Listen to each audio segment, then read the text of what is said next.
எங்க வீட்ல எல்லா குட்டீஸுமே செம ஜாலியா டான்ஸ் ஆடிட்டு இருந்தாங்க. என்ன பாட்டுக்கு ஆடுறாங்க அப்படின்னு கேட்டா, இப்ப இருக்கிற எல்லா ட்ரெண்டிங் சாங்க்குமே ஆட ஆரம்பிச்சுட்டாங்க.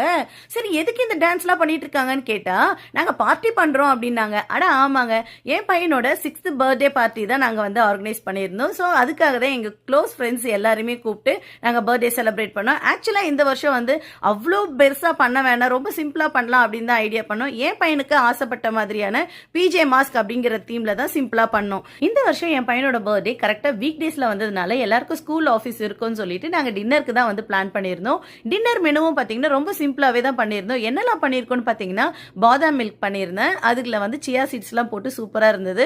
கூடவே வந்து பரோட்டா, ஃப்ரோசன் பரோட்டா வாங்கி தவால போட்டாச்சு. இட்லியும் வந்து வீட்லயே பண்ணியாச்சு. இதுக்கு சைட் டிஷ்ஷா வந்து பாத்தீங்கன்னா வேர்க்கடலை சட்னி, வெஜிடேரியனுக்கு வந்து சென்னா குருமா, நான் வெஜிடேரியனுக்கு சிக்கன் குழம்பு அப்படின்னு வந்து சூப்பரா பண்ணி முடிச்சிட்டோம். இது எல்லாருமே பாத்தீங்கன்னா ரொம்ப என்ஜாய் பண்ணி சாப்பிட்டாங்க. ரொம்ப ஹெவியாகவும் இல்லாமல் ரொம்ப லைட்டாகவும் இல்லாமல் கரெக்டாக இருந்தது. குழந்தைங்களும் ரொம்பவே என்ஜாய் பண்ணாங்க. இந்த வருஷம் பர்த்டே சூப்பராக போச்சுன்னு தான் சொல்லணும். தேங்க்ஸ் ஃபார் வாட்சிங்.